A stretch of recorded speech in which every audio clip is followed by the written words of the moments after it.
Hello po mga kapuso, mga kapatid at mga kababayan. Ako po si Shai at eto naman po ang aming family. Kami po ay matagal na naninirahan dito sa Canada. Dumating po kami bilang mga immigrant at ngayon ay mga citizen na kami. Ginawa ko po ang video nito kasi meron po kaming mga naririnig na nagsasabing hindi raw maganda dito sa Canada. Pero based po sa experience namin, ang Canada ay napakaganda at tahimik and napakagandang mag-start ng family dito. So kung makikita nyo po sa aming mga video sa aming family channel, makikita nyo po yung mga videos na mga pinopost ko. Ilan lamang yun sa mga lugar na pwede mong mapuntahan dito sa Canada pagka meron kang free time. Dito po sa Canada, meron kang family time and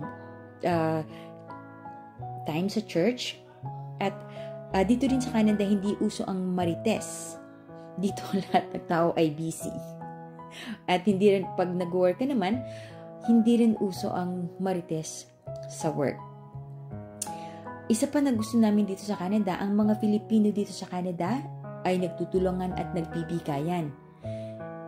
At dito rin sa Canada, ma-enjoy mo ang pinaghirapan mo. Like, kung regardless kung ano yung job mo, pwede mong mabili ang mga bahay na gusto mo. Yung mga bagay na gusto mo. Like bahay, kotse, at kung ano pa. Pero wag ka din sosobra doon sa means mo. Marami pong kwento ang mga Pilipino dito sa Canada. Iba-iba po ang kwento nila. Ito naman po ay based sa aming experience, ito ay kwento ng aming buhay dito sa Canada na gusto naming i-share sa inyo. Sa susunod na aming video ay ipapakita namin sa inyo ang aming simpleng bahay dito sa Canada, ang aking workplace at ang workplace naman ng ex-boyfriend ko na ngayon ay asawa ko na. Ikikwento din niya kung paano siya nakapunta ng Canada, from Pilipinas to Canada based sa kanyang experience para magkaroon din po kayo ng idea doon sa mga gustong makarating din dito sa Canada. Ikukwento ko din po sa inyo kung paano ako nakapag-work sa bangko na hindi ko na po kinailangang mag-aral dito sa Canada.